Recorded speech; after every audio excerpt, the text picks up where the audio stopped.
तो तेज तर्रार और साफ साफ अपनी बात कहने वाले शुभेंदु अधिकारी के हाथ में अब बंगाल की बागडोर होने वाली है। तो कैसी उनकी सरकार होगी, क्या कुछ उनका रहेगा काम करने का तरीका? अगर हम कल के उनके भाषणों पर गौर करें तो ये तस्वीर पूरी तरह से साफ होती हुई नजर आती है।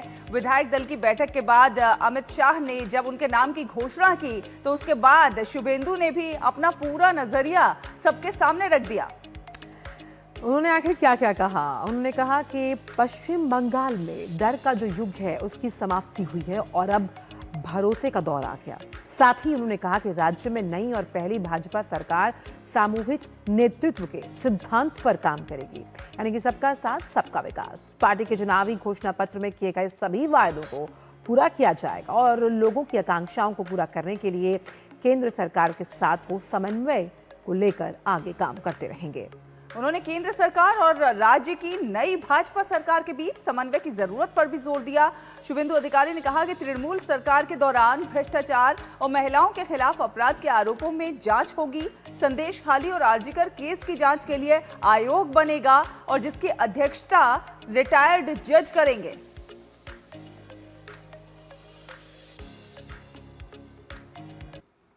मोदी जिंदाबाद, मोदी जी जिंदाबाद, मोदी जी जिंदाबाद, मोदी जी जिंदाबाद, मोदी जी जिंदाबाद, मोदी जी जिंदाबाद, मोदी जी जिंदाबाद, मोदी जी जिंदाबाद।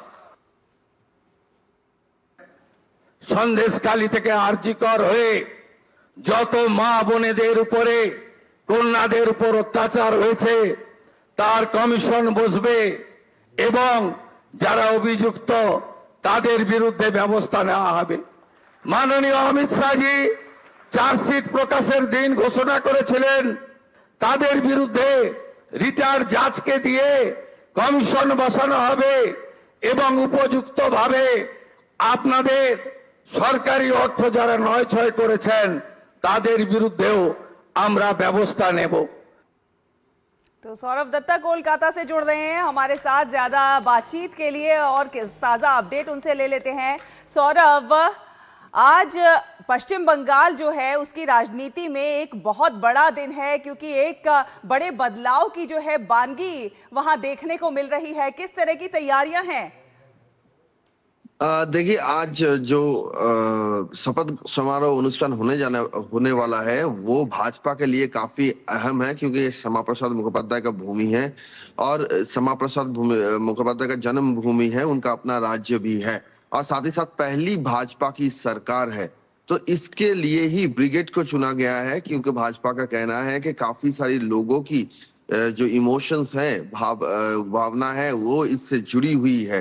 ये 70 साल से भी 75 साल से भी ज्यादा की अपेक्षा है भाजपा की यहाँ पर कि कभी यहाँ पर बंगाल पे भी भाजपा की सरकार बनेगी। तो इस तरीके से आज 25 मई भी है, कवि गुरु रविंद्रनाथ ठाकुर की जन्म जयंती है।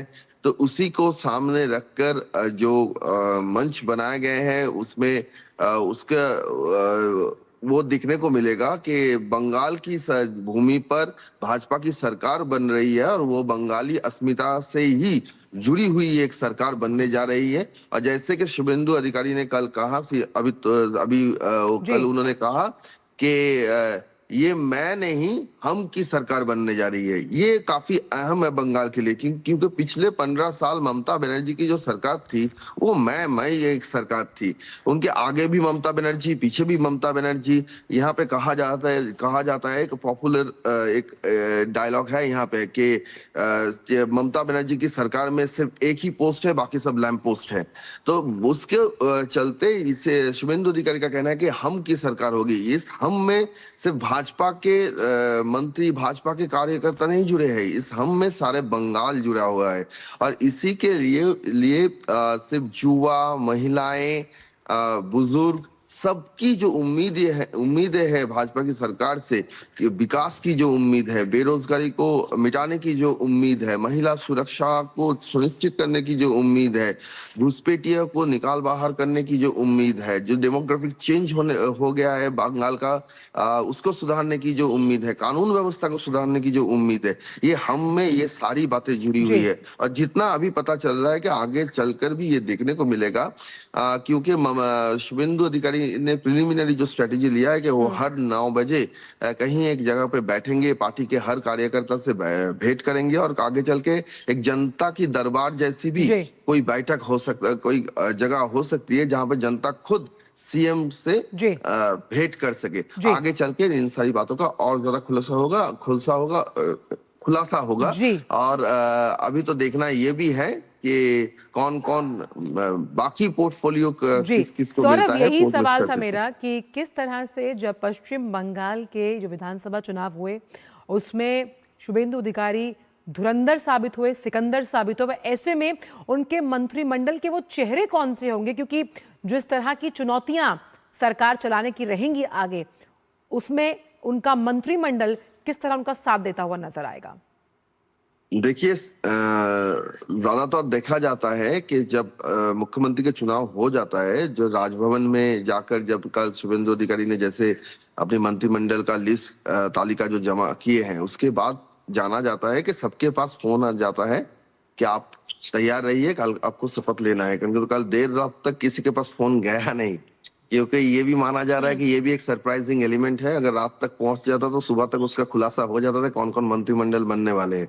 लेकिन जो पता चल रहा है, कल भी हमने बहुत सारे एमएलए के साथ बात की है जो प्रोबेबल लिस्ट में जिनका नाम सुना जा रहा है, तो उनसे भी सीधी तौर से बात किए गए थे, लेकिन वो भी अभी कुछ बोलना नहीं चाहते जब तक ये इंश्योर ना हो कि कौन कौन मंत्री हो। लेकिन अगर आप देखें तो पोर्टफोलियो में रुद्रनील घोष है, जो टॉलीवुड के माने जाने एक्टर है, और टॉलीवुड में जो पॉलिटिसाइजेशन हुआ है उसको टॉलीवुड से, यानी इंडस्ट्री को, बंगाल में इंडस्ट्री एक बड़ी चीज मानी जाती है और इसका एक अहम भूमिका है, इसका भी एक बड़ा रोल है। तो इसमें उनको आईएनसी मिनिस्टर के हिसाब से कहा जा रहा है कि वो हो सकते हैं। महिलाओं में रूपा गांगुली, अग्निमित्रा पॉल है,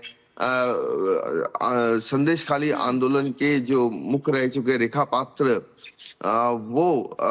वो है, पानीहाटी में आरजीकर कांड में जिनकी हत्या हुई डॉक्टर की माँ रत्ना देवनाथ, वो है। स्वास्थ्य में आप देखें तो डॉक्टर में से इंद्रनील खां है, शारद दत्त मुखोपाध्याय है जो हेल्थ मिनिस्टर बन सकते हैं, और बाकी सब दिलीप घोष है, शंकर घोष है, उत्तरी बंगाल से शंकरी घोष को बड़ा पद मिल सकता है, निशित प्रामाणिक को पद मिल सकता है, बड़ा पद मिल सकता है।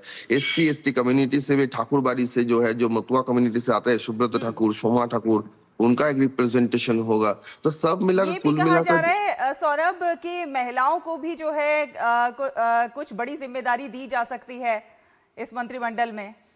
बंगाल में डिप्टी सीएम देखा नहीं गया है। जब लेफ्ट की सरकार थी तब बुद्धदेव भट्टाचार्य एक बार डिप्टी सीएम थे, लेकिन फिर 15 साल की जो शासनकाल है ममता बनर्जी की, उसमें कोई डिप्टी सीएम नहीं था।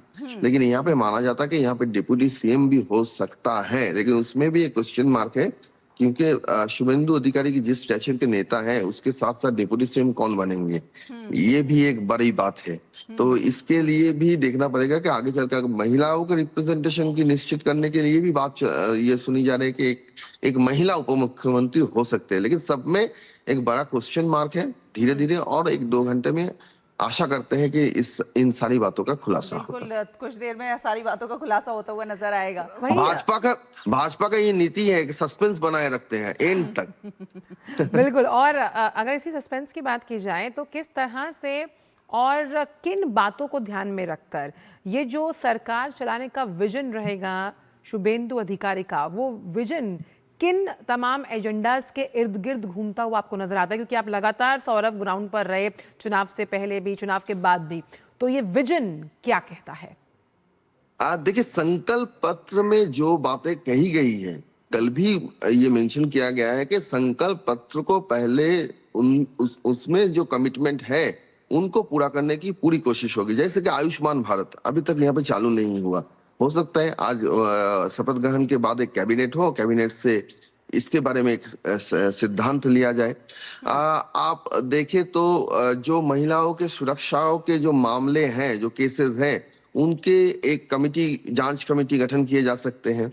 राज्य सरकार के जो कर्मचारी है, उनके जो 7th पे कमीशन को लेकर जो इशू है, चाय बागान को लेकर जो इशू है, और अगर आप एक एक इशू को ना पकड़े, दो लफ्ज, दो सेंटेंस में अगर आप देखें तो वो गृह मंत्री अमित शाह की भाषण में ही उसका इंडिकेशन है। जी। पहला ये उन्होंने कहा है, ये भरोसा का मैंडेट है, ये भरोसा ना टूटे, कि आपको देखना होगा कि हिंसा मुक्त, भय मुक्त बंगाल बने, जंगल बिल्कुल, और राज ना शुभेंदु कायम अधिकारी हो, ने कहा निरसन भी कि जो है अब डर का माहौल कहीं ना कहीं खत्म हो गया और है। एक तो पॉइंट है, और एक पॉइंट है सलाह मैं बोल दूं, वो अमित शाह जी और एक बात बोले हैं कि एडमिनिस्ट्रेशन का राजनीतिकरण ना हो, अपराध का राजनीतिकरण ना हो। आप देखिए इसमें सारी बातें समाट एकदम स्पष्ट किया गया है कि क्या बोलना चाहते हैं। जी, और बिल्कुल, और यही स्पष्टता जो है, पारदर्शिता, यही जवाबदेही चाहती है पश्चिम बंगाल की जनता, ताकि आमार सोनार बांग्ला का एक नया उगता हुआ सूरज वो देख पाए आज के नया सवेरा में। बहुत बहुत शुक्रिया आपका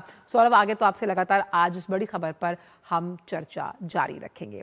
तो नया सवेरा में वक्त एक छोटे से ब्रेक का, ब्रेक के उस पार भी खबरों का सिलसिला जारी है। आप देखते रहिए DD न्यूज़।